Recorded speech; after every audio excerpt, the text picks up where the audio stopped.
नमस्कार, मैं हूं आपके साथ सोनिया। बुलेटिन की शुरुआत करेंगे। उत्तराखंड में विधानसभा चुनाव समय से पहले कराए जाने की चर्चाओं के बीच मुख्यमंत्री पुष्कर सिंह धामी ने स्थिति स्पष्ट की है।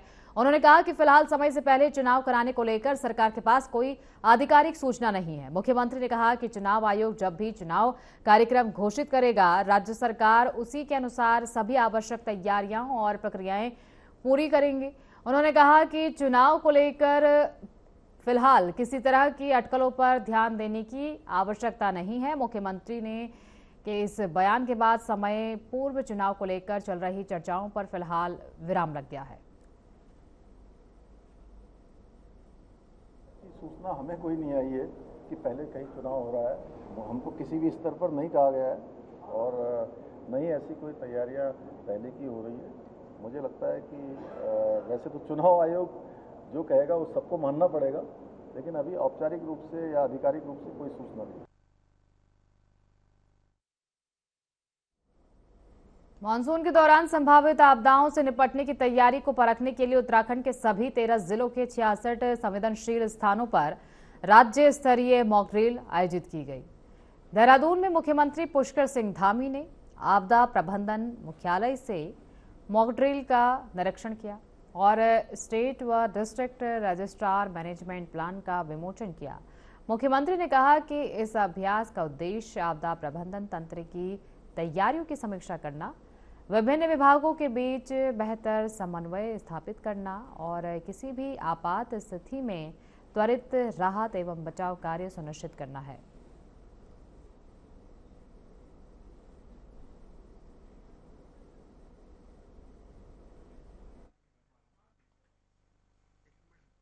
ये मानसून का सत्र हमारे लिए हमेशा बहुत चुनौतीपूर्ण होता है। हमारी जो भौगोलिक परिस्थितियां हैं, हमको कई प्रकार से आपदा का सामना करना पड़ता है। कहीं बादल फटते हैं, कहीं अवलौंच आता है, कहीं जल भराव होता है। तो इन सब स्थितियों से परिस्थितियों से सभी को सुरक्षित रखना है, सभी तैयारियां करनी है। उसको लेकर आज राज्य के सभी 13 जनपदों में 66 स्थानों पर आज मॉक ड्रिल हुई है और ये हमारी तैयारियों की भी समीक्षा है। इससे पहले भी हम लोगों ने कई सारी बैठकें की, जनपद स्तरों पर भी लगातार बैठकें हो रही है। तो एक विधिवत रूप से मॉक ड्रिल हो जाने से कहाँ क्या कमी है, क्या और हमें काम करने की आवश्यकता है, आपदा के जोखिम को कैसे कम से कम किया जा सके।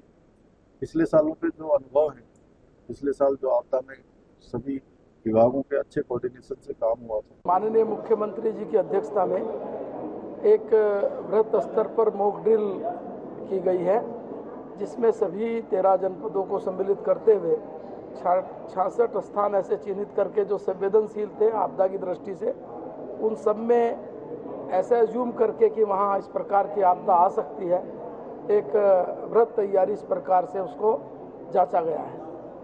आज की इस बैठक में सभी जिलों के अधिकारीगण, सभी विभागों के प्रतिनिधिगण। देखिए, आज की मॉक ड्रिल में हमारे सभी 13 जनपदों में 66 प्लेसेस पे हम लोग कर रहे हैं। हमने यह प्रयास किया इस बार कि जहाँ पे मॉक ड्रिल हम नहीं करते थे, नए स्थान पे करें। ऐसे स्थान को चयनित किया गया है जहाँ पर अक्सर आपदाएं आती हैं, स्थान नए हों या जहाँ अधिकारी नए गए हैं जो जिनको पूर्व का अनुभव नहीं है, ताकि वो भी देख सकें कि कैसे तैयारी की जाती है, कैसे काम किया जाता है, तो करें। सभी प्लेसेस पे डिस्ट्रिक्ट हेडक्वार्टर में सेंट्रल गवर्नमेंट के ऑर्गेनाइजेशन के, चाहे सेना हो, आईटीबीपी, एसएसबी, सीएपीएफ। मुख्यमंत्री पुष्कर सिंह धामी ने खेल एवं युवा कल्याण विभाग की समीक्षा बैठक में खिलाड़ियों के हित में कई अहम निर्देश दिए। उन्होंने राष्ट्रीय प्रतियोगिताओं के पदक विजेता खिलाड़ियों को तय समय के भीतर आउट ऑफ टर्न सरकारी सेवा में समायोजित करने और अधिकांश खिलाड़ियों को खेल विभाग में ही नियुक्ति देने की कार्य योजना तैयार करने को कहा है। मुख्यमंत्री ने राष्ट्रीय खेल नीति 2025 के अनुरूप नई राज्य खेल नीति बनाने, गोलापार खेल विश्वविद्यालय में अगले माह से शैक्षणिक सत्र शुरू करने और राष्ट्रीय खेलों के दौरान बने खेल ढांचे के बेहतर रखरखाव के निर्देश दिए। साथ ही 2027 राष्ट्रीय खेलों की तैयारियां तेज करने पर भी जोर दिया।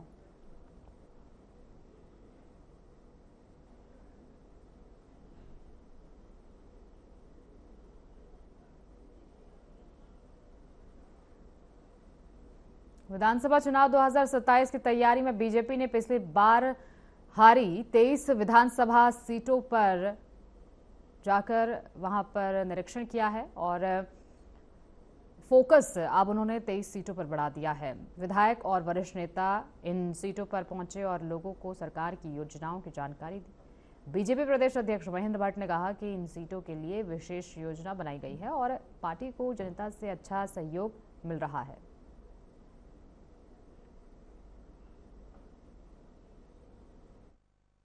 देखिए, हमारी जो 23 सीटें हारी हुई थी उन सीटों के लिए हमने अपनी कार्य योजना तैयार की। अभी आपने देखा होगा पिछले दिनों हमारे सभी सांसद, पूर्व मुख्यमंत्री, हम लोगों ने 24 घंटे का प्रवास पर उन सीटों भेजा है। बहुत अच्छा फीडबैक उन सीटों से हमको मिल रहा है। उन सीटों को और जो बूथ कमजोर थे उन कमजोर बूथों के लिए हमने प्रबंधन तैयार किया हुआ है और इस बार हम 23 की 23 उन सीटों पर भी भारतीय जनता पार्टी अच्छे मतों से चुनाव जीतेगी। उत्तराखंड में निराश्रित पशुओं की समस्या से निपटने के लिए पशुपालन विभाग 70 नई गौशालाओं का निर्माण कर रहा है। पशुपालन मंत्री सौरभ बहुगुणा ने बताया कि इस पहल से सड़कों पर घूमने वाले निराश्रित पशुओं की संख्या कम होगी, सड़क दुर्घटनाओं में कमी आएगी और किसानों की फसलों को भी नुकसान से राहत मिलेगी। उन्होंने कहा कि जो लोग अपने स्तर पर निराश्रित पशुओं की देखभाल करना चाहते हैं उनके लिए विभाग की ओर से विशेष योजना भी संचालित की जा रही है ताकि पशु संरक्षण को बढ़ावा मिल सके।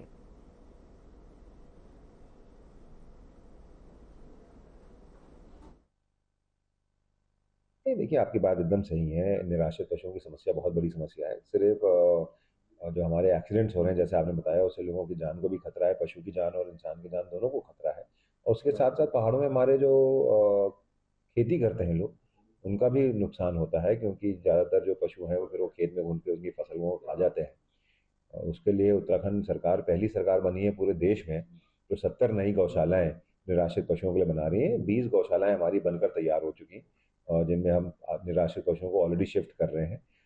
50 पे ऑलरेडी कुछ फाइनल स्टेजेस में है, कुछ मिड स्टेजेस पर है।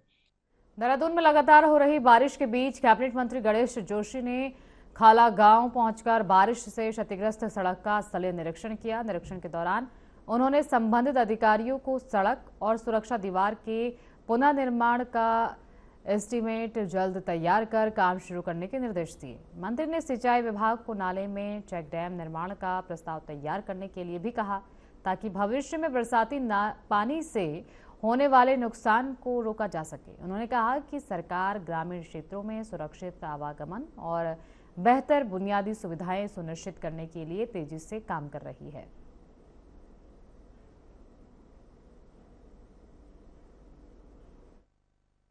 जो भारी वर्षा से ये खाला गांव को जाने वाला मुख्य मार्ग जिसमें 30 परिवार रहते हैं वो तो क्षतिग्रस्त हो गया है।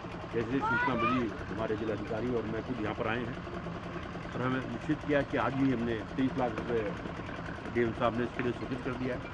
हमारी सबसे पहली प्राथमिकता गाँव वालों को उनका रास्ता खोलने की है। उसके बाद जो अन्य सुरक्षा के उपाय हैं, चेक डैम लगाना है उसको किया जाएगा। पहली प्राथमिकता में हम जो है गाँव वालों का रास्ता क्योंकि आने जाने के लिए हमारा सुगम होना चाहिए, उसको हम काम कर रहे हैं और उसमें ऑलरेडी हम 20 लाख रुपए से एक रास्ता मैं सिंचाई विभाग से भी लगवा रहा हूँ। मुख्यमंत्री पुष्कर सिंह धामी सरकार के 5 वर्ष पूरे होने पर जहां सरकार अपनी उपलब्धियां जनता के सामने रखने की तैयारी कर रही है, वहीं कांग्रेस ने सरकार पर सवाल उठाए हैं। कांग्रेस प्रदेश प्रवक्ता डॉक्टर प्रतिमा सिंह ने कहा कि सरकार 5 साल की कोई ऐसी बड़ी उपलब्धि नहीं बता सकती जिस पर प्रदेश की जनता गर्व कर सके।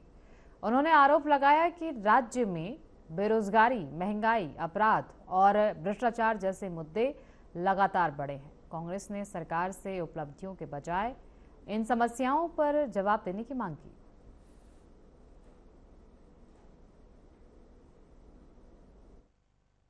देखिए, ऐतिहासिक तब होता जब ऐतिहासिक कार्य किए होते और भारतीय जनता पार्टी क्योंकि संकीर्ण विचारधारा की है और तो यही वजह है कि अपने धामी जी के इस कार्यकाल को एनडी तिवारी जी के कार्यकाल से वो उसका कंपैरिजन कर रही हैं। तो मुझे लगता है कि एनडी तिवारी जैसा बनना सबके बस की बात नहीं है। विकास पुरुष यूं ही नहीं उन्हें कहा जाता।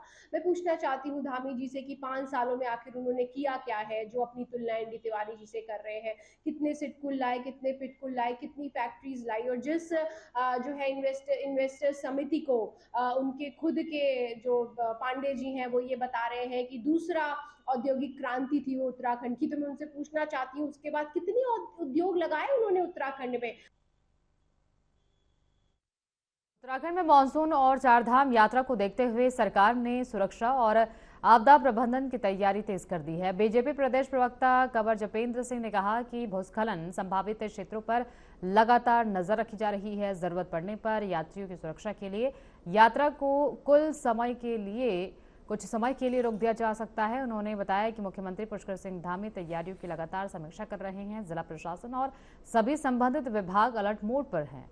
सरकार का कहना है कि श्रद्धालुओं की सुरक्षित और सुगम यात्रा सुनिश्चित करने के लिए सभी जरूरी इंतजाम किए गए हैं।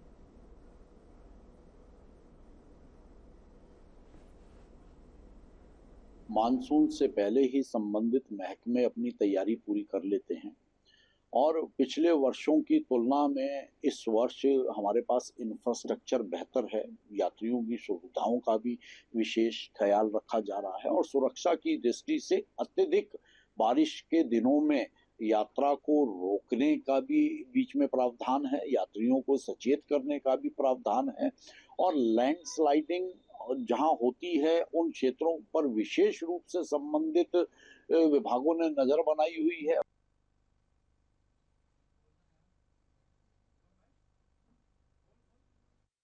पिरान करियर से विधायक हाजी फुरकान अहमद ने विधानसभा क्षेत्र की मतदाता सूची में फर्जी नाम दर्ज होने का आरोप लगाया है।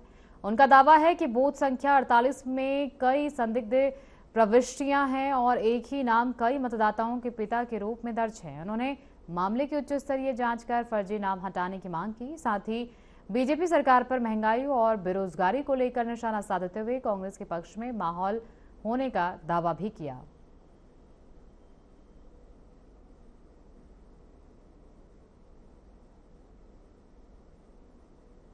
SIR जो चुनाव आयोग ने शुरू किए हैं इसमें मान लें दूध का दूध पानी का पानी होना चाहिए।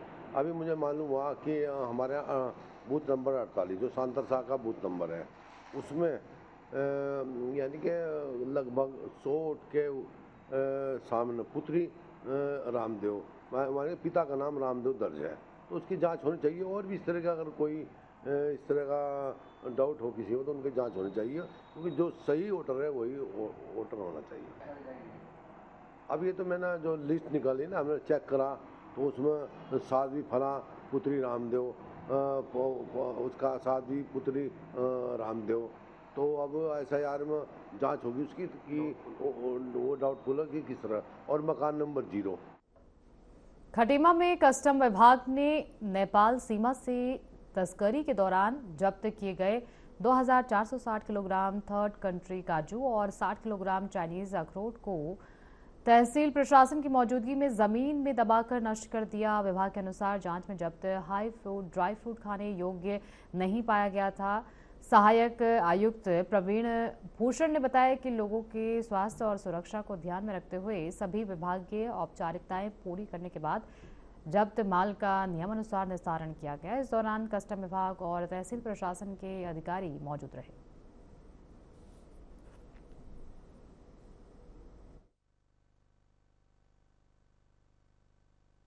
इसमें जो हम लोगों ने सीज किया था इसमें लगभग 2460 किलो हम लोगों ने काजू का टुकड़ा किया था। बहुत छोटा छोटा टुकड़ा था जो कि थर्ड कंट्री गुड्स था और ये नेपाल के रास्ते ऑफ रूट से आ रहा था। तो इसको हमारी खटीमा की CMPU टीम ने सीज किया था।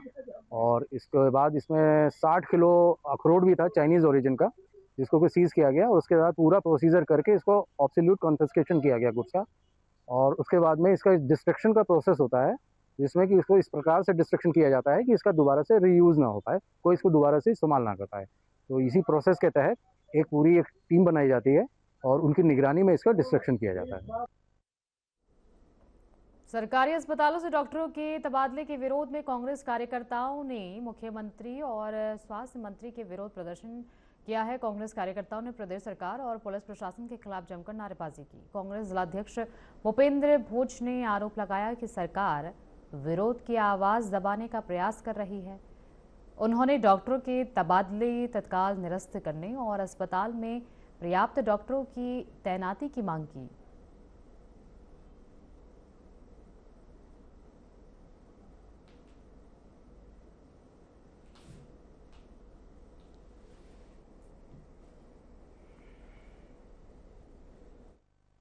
और जनता की सबकी एक मांग है कि अल्मोड़ा में स्वास्थ्य व्यवस्था जो पूर्ण रूप से चरमरा गई है और जिस तरह से डॉक्टरों की लगातार यहाँ से अल्मोड़ा में ट्रांसफर किए हुए हैं, उस ट्रांसफर को रोकने के लिए हमने यहाँ पर जो है पुलिस प्रशासन के द्वारा जो है हमें रोकने का काम किया गया और उसके बावजूद जो है हमने मुख्यमंत्री का और जो हमारे स्वास्थ्य मंत्री उसका पुतला फूका है और हमारी एक मांग है कि यहाँ पर जो है डॉक्टर के तबादले जो है वो निरस्त किए जाए। देहरादून के कोरोनेशन अस्पताल में जिलाधिकारी डॉक्टर आशीष चौहान के औचक निरीक्षण के दौरान स्वास्थ्य व्यवस्थाओं की कई गंभीर खामियां सामने आई। आईसीयू में एसी बंद मिला, वार्डों में गंदगी, अधूरे रजिस्टर और मरीजों को फटे कंबल दिए जाने पर डीएम ने अधिकारियों को कड़ी फटकार लगाई। उन्होंने सीएमओ और सीएमएस की संयुक्त समिति गठित कर तत्काल जांच रिपोर्ट तलब की तथा जिम्मेदारों के खिलाफ कार्रवाई के निर्देश दिए। निरीक्षण के दौरान एक गंभीर लावारिस मरीज का तत्काल उपचार भी सुनिश्चित कराया गया। जिलाधिकारी ने अस्पताल की सभी व्यवस्थाएं शीघ्र दुरुस्त कर मरीज को बेहतर स्वास्थ्य सेवाएं उपलब्ध कराने के निर्देश दिए।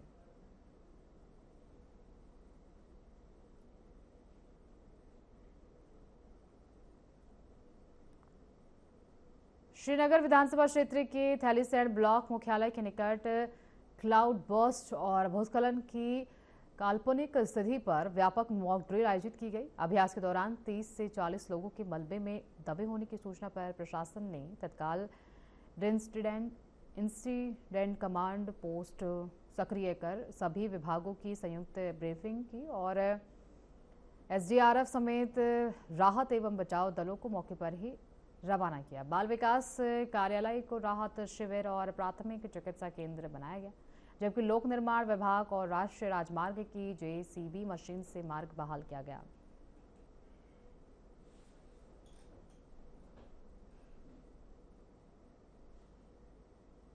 आज दिनांक 2 तारीख को जिला अधिकारी महोदय तथा जिला आपदा प्रबंधन केंद्र के द्वारा थलीसैंण के कैन्यूर के ब्लॉक फील्ड निकट मॉक ड्रिल को कराने का आदेश मिला था। इसके तहत हमारे यहाँ के मेन विभागों में पुलिस, फायर, फॉरेस्ट तथा पीआरडी एवं अन्य विभाग मौजूद रहे। इसके अलावा इफेक्टिव पार्टिसिपेशन के लिए यहाँ की महिला मंगल दल, युवा मंगल दल, इनके प्रतिनिधि भी हमें मौजूद मिले। देहरादून पुलिस ने अवैध शराब परोसने और निर्धारित समय के बाद बार पब संचालित करने वालों के खिलाफ अभियान तेज कर दिया है। एसपी सिटी प्रमोद कुमार ने बताया कि ऑपरेशन प्रहार और ऑपरेशन नाइट स्ट्राइक के तहत लगातार कार्रवाई की जा रही है। उन्होंने कहा कि देर रात तक नियमों का उल्लंघन कर संचालित होने वाले बार पब, ढाबों और सार्वजनिक स्थानों पर शराब पीने वालों के खिलाफ सख्त कानूनी कार्रवाई की जाएगी। पुलिस का उद्देश्य कानून व्यवस्था बनाए रखना और अवैध गतिविधियों पर रोक लगाना और शहर में सुरक्षित माहौल सुनिश्चित करना है। अभियान के तहत लगातार निरीक्षण और चेकिंग की जा रही है।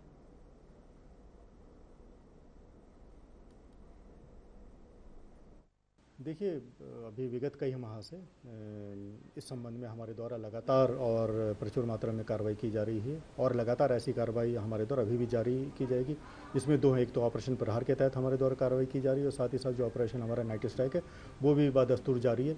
और मैं बार बार कहता हूँ कि जो भी व्यक्ति, एक तो जो समय सीमा है, जो भी हमारे ये बार हैं, पब्स हैं, जो समय सीमा है उनकी, उससे अगर निर्धारित अवधि में अगर कोई उसके बाद अगर कोई खुला होगा तो 100% उसके विरुद्ध कार्रवाई की जाएगी। अभी पिछले माह भी हमने 2 उसमें क्लब्स और रेस्टोरेंट के विरुद्ध एफआईआर की है। इसके अलावा जो भी ये छोटे मोटे जो होटल हैं, ढाबे हैं या रेहड़ी ठेली हैं जो कि अवैध रूप से शराब परोसने का या पिलाने के काम करते हैं, तो लगातार वो भी हमारी नज़र में है। केदारनाथ धाम यात्रा के दौरान श्रद्धालुओं की सुविधा और सुरक्षा को देखते हुए रुद्रप्रयाग जिला प्रशासन ने घोड़ा खच्चर संचालकों और हॉकरों को यात्रियों के साथ शालीन व्यवहार करने के निर्देश दिए हैं। जिलाधिकारी विशाल मिश्रा ने कहा कि अमर्यादित व्यवहार की शिकायत मिलने पर संबंधित लोगों के खिलाफ सख्त कार्रवाई की जाएगी। प्रशासन का उद्देश्य श्रद्धालुओं को सुरक्षित, सुगम और बेहतर यात्रा सुविधा उपलब्ध कराना है।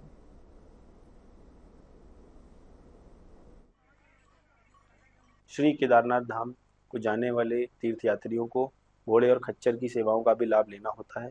कई बार ऐसा देखा गया है कि तीर्थयात्रियों के साथ घोड़े खच्चर संचालकों के द्वारा या उनके हॉकर के द्वारा अच्छा व्यवहार नहीं किया गया है, अमर्यादित व्यवहार किया गया है। ऐसे जो प्रकरण संज्ञान में आए हैं उसमें शासन और प्रशासन के द्वारा कार्रवाई भी की गई है और आगे भी कार्रवाई की जाएगी। परंतु इन प्रकरणों की पुनरावृत्ति न हो तो मैं सभी घोड़ा खच्चर के जो संचालक हैं, जो उनके स्वामी हैं, उनको ये कहना चाहूँगा कि वे अपना रजिस्ट्रेशन, अपने हॉकर्स का रजिस्ट्रेशन जिला पंचायत में कराएं। बिना हॉकर के रजिस्ट्रेशन के किसी भी प्रकार का कोई भी घोड़ा खच्चर का जो संचालक है वो अपने घोड़े खच्चर का संचालन नहीं कर पाएगा। ऋषिकेश के तपोवन क्षेत्र में देर रात एक युवती ने बीच सड़क पर हंगामा कर पुलिस बैरिकेड्स हटा दिए, जिससे दोनों ओर वाहनों की लंबी कतार लग गई। प्रत्यक्षदर्शियों के अनुसार लोगों ने युवती को समझाने की कोशिश की, लेकिन वो नहीं मानी। घटना का वीडियो भी सामने आया है। स्थानीय लोगों ने सार्वजनिक स्थानों पर इस तरह की घटनाओं पर सख्त कार्रवाई की मांग की है।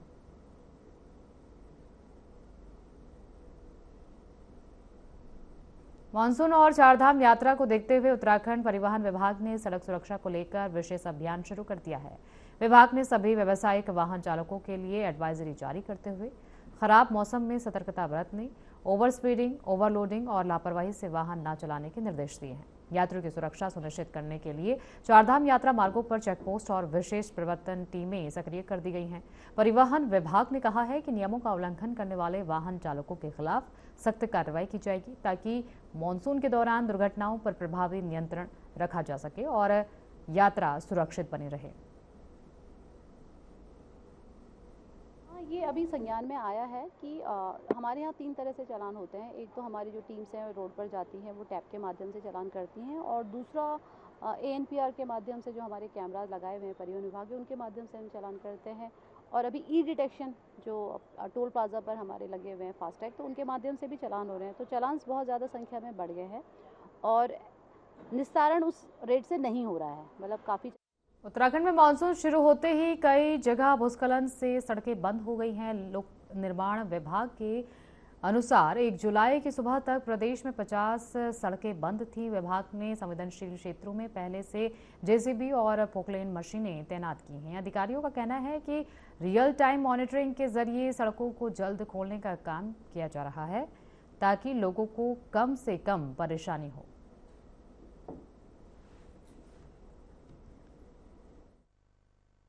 ये हमारी जितनी भी तैयारी मानसून को लेके है, वो सारी मानसून की हमारी तैयारी पूरी है और किसी भी स्थिति के लिए हमारा पूरा विभाग तैयार है। हमने जो हमारे रोड्स के और कायदे संस्थाएं हैं, BRO है, NHATCL है, NH हमारा PWD है, हमारे स्टेट रोड्स हैं और जो हमारे PMJSY हैं, उन सबका एक हमने पोर्टल बनाया है और उसमें वो हम रियल टाइम उसकी मॉनिटरिंग करते हैं कि कितनी सड़कें बंद हुई हैं, कितनी सड़कें खुली हैं। अभी जैसे आज मैंने सुबह इसको चेक करा था, तो आज सुबह हमारे प्रदेश में कुल 50 सड़कें बंद हैं, जिसमें 35 सड़कें PMJSY की है, रेस्ट एक सड़क BRO की है और रेस्ट सड़कें जो हैं वो NH की और हमारे PWD की सड़कें हैं।